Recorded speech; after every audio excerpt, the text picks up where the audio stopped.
नमस्कार साथियों। आज की जो अपनी वीडियो होने वाली है इग्नू बीएड 2025 का जो एंट्रेंस एग्जाम होगा दोस्तों, उससे रिलेटेड होने वाली है। ठीक है, तो यहाँ पे दोस्तों पिछले एग्जाम में जितने भी क्वेश्चन पूछे गए उन क्वेश्चनों के बारे में अपन लगातार इस सीरीज में चर्चा कर रहे हैं।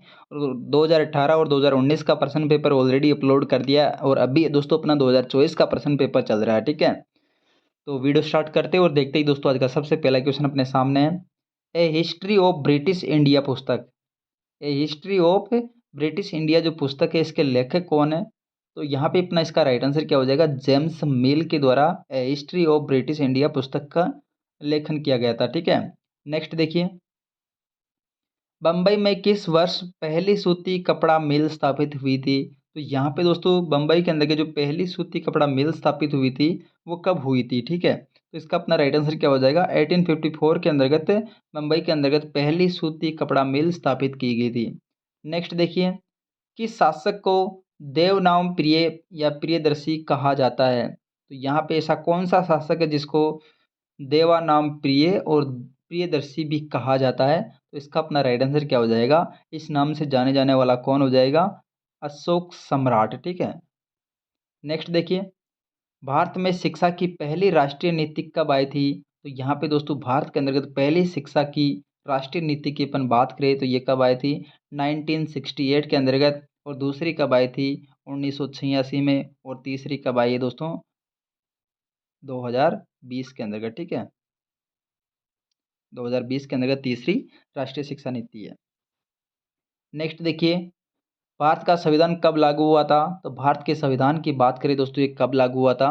तो सबसे पहले तो दोस्तों मतलब कि बनकर कब तैयार हुआ था? 26 नवंबर 1949 को। ठीक है, लेकिन इसको 5 दिसंबर 1949 को मतलब कि एक रूपरेखा प्रदान कर दी गई थी और 26 जनवरी 1950 को दोस्तों इसको लागू कर दिया था। ठीक है, तो यहाँ पे अपना राइट आंसर क्या हो जाएगा? डी ऑप्शन, 26 जनवरी 1950 को लागू कर दिया गया था।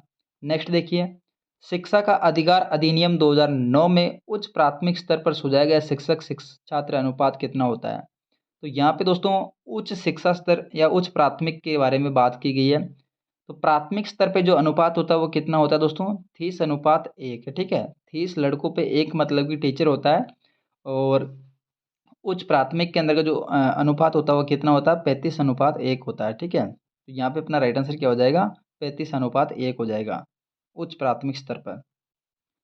निम्नलिखित में से कौन सी उत्तर प्रदेश की सर्वाधिक लोकप्रिय शास्त्रीय नृत्य शैली है? तो यहाँ पे दोस्तों इसकी अपन बात करें तो ऐसी कौन सी मतलब कि लोकप्रिय शास्त्रीय नृत्य शैली है? तो यहाँ पे 127 में अपना राइट आंसर क्या हो जाएगा दोस्तों? सी ऑप्शन, कथक जो लोक नृत्य है दोस्तों ये कहाँ का है? उत्तर प्रदेश का है। नेक्स्ट देखिए, निम्नलिखित में से कौन सी पर्वत श्रृंखला भारत में सबसे पुरानी है? तो भारत के अंदर सबसे पुरानी श्रृंखला की अपन बात करें तो ये हो जाएगी अरावली। ठीक है, अरावली पर्वतमाला सबसे पुरानी है। नेक्स्ट देखिए, सतपुड़ा श्रृंखला की सबसे ऊंची चोटी कौन सी है?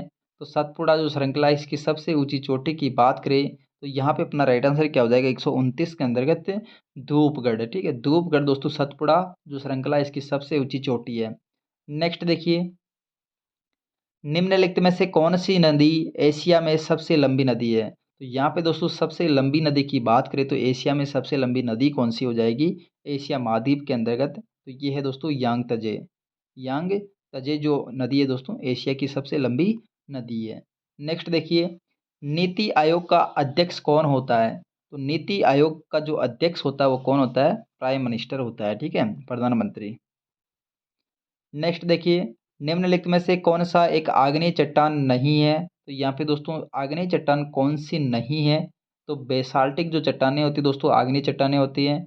डायोनाइट और ग्रेनाइट ये तीनों की तीनों दोस्तों मतलब कि एक आग्नेय चट्टानें हैं, लेकिन हेलाइट हेलाइट जो चट्टानें दोस्तों आग्नेय चट्टानें नहीं है। तो इसका अपना राइट आंसर क्या हो जाएगा? हेलाइट। नेक्स्ट देखिए, एक मिश्रित अर्थव्यवस्था में क्या होता है? तो एक मिश्रित जो अर्थव्यवस्था होती है दोस्तों उसमें क्या होता है? तो यहाँ पे 3 ऑप्शन तो अपने सामने हैं दोस्तों। आर्थिक समस्याओं का समाधान सरकारी विभाग करते हैं, आर्थिक निर्णय निजी क्षेत्र व मुक्त बाजार द्वारा, या आर्थिक समस्याओं का समाधान पूंजीपतियों के द्वारा, या फिर दोस्तों चौथा ऑप्शन है आर्थिक समस्याएं होती है सरकार के सामने, उसमें क्या, एक तो मतलब कि आर्थिक समस्याओं की सरकार और निजी क्षेत्र के द्वारा मतलब कि मिलकर सुलझाई जाती है, ठीक है। जो मिश्रित अर्थव्यवस्था होती है उसमें क्या होता है, जो आर्थिक समस्याएं होती है सरकार और निजी क्षेत्र द्वारा मिलकर सुलझाई जाती है। नेक्स्ट देखिए, यदि किसी वस्तु की अतिरिक्त इकाइयों की खपत से संतुष्ट का स्तर कम होता है तो ऐसी परिस्थिति को कहते हैं। तो यहाँ पे दोस्तों इस क्वेश्चन को एक बार वापस देखते हैं। यदि किसी वस्तु की अतिरिक्त इकाइयों की खपत से संतुष्टि का स्तर कम होता है तो ऐसी परिस्थिति को क्या कहते हैं। तो यहाँ पे अपना राइट आंसर क्या हो जाएगा दोस्तों, 34 के अंतर्गत ए ऑप्शन सही होने वाला है, ठीक है। सीमांत उपयोगिता का धुंधलापन या हार्स होना, ठीक है, कमी होना। नेक्स्ट देखिए, किसी अर्थव्यवस्था में महंगाई को नियंत्रित करने की सर्वाधिक उपयुक्त गणनात्मक विधि कौन सी है। तो किसी अर्थव्यवस्था में दोस्तों महंगाई को नियंत्रित करने के लिए क्या करना पड़ेगा, कैश रिजर्व रेशो, जो कैश रिजर्व रेशो जो पैसे छापने वाला जो यंत्र है दोस्तों, इसको मतलब कि कंट्रोल करना पड़ेगा। पैसे कम छापेंगे तो महंगाई ऑटोमेटिकली कम हो जाएगी, ठीक है। नेक्स्ट देखिए, भारत के किस प्रथम शासक की सीमाएं भारत से परे जाती थी। तो यहाँ पे दोस्तों भारत का ऐसा कौन सा प्रथम शासक था जिसकी सीमाएं दोस्तों भारत से भी बाहर जाती थी, परे जाती थी। तो ये कौन सा हो जाएगा दोस्तों, चंद्रगुप्त मौर्य, ठीक है। चंद्रगुप्त मौर्य दोस्तों ऐसा शासक था, प्रथम शासक जिसके समय जो भारत की सीमाएं भारत से भी बाहर तक थी, ठीक है। लेकिन इसके बाद दोस्तों अशोक सम्राट आया था, इसके समय में दोस्तों ये सीमा और भी अधिक हो गई थी, लेकिन यहाँ पे प्रथम शासक पूछा गया था। प्रथम शासक अपना कौन सा हो जाएगा, चंद्रगुप्त मौर्य, ठीक है। नेक्स्ट देखिए, चिपको आंदोलन का प्रारंभ किसने किया। तो चिपको आंदोलन की बात करें दोस्तों, इसका प्रारंभ करने वाला कौन हो जाएगा, सुंदरलाल बहुगुणा। सुंदरलाल बहुगुणा दोस्तों कहाँ से संबंधित है, चिपको आंदोलन से संबंधित है, इसको प्रारंभ करने वाला है, ठीक है। नेक्स्ट है, जब केवल कुछ वस्तुओं के लिए बहुत अधिक धन लगने लगे तो ये महंगाई कहलाती है। तो जब मतलब कि सभी वस्तु के लिए नहीं है, कुछ वस्तु की जब महंगाई आपको लगने लगे तो इसका कारण क्या है दोस्तों, ठीक है। कुछ वस्तु का जब मतलब कि अधिक धन लगने लगे तो ये महंगाई कहलाती है, ये कहलाती है डिमांड पुल इन्फ्लेशन, ठीक है। डिमांड के अनुसार मतलब कि महंगाई का इन्फ्लेशन हो रहा है। नेक्स्ट देखिए, भारत नागरिकता कानून कब लागू हुआ था। तो भारत नागरिकता कानून की बात करें दोस्तों, 139 के अंतर्गत अपना राइट आंसर क्या हो जाएगा, भारत नागरिकता कानून लागू हुआ था 1955 के अंतर्गत। नेक्स्ट देखिए, संसद से पारित कानून को निरस्त करने के लिए भारत के राष्ट्रपति को शक्ति कौन से वीटो में प्रदान की गई है। तो यहाँ पे दोस्तों मतलब कि संसद के द्वारा कोई भी कानून पारित किया जाता है उसको निरस्त करने की शक्ति किसके पास में, राष्ट्रपति के पास में।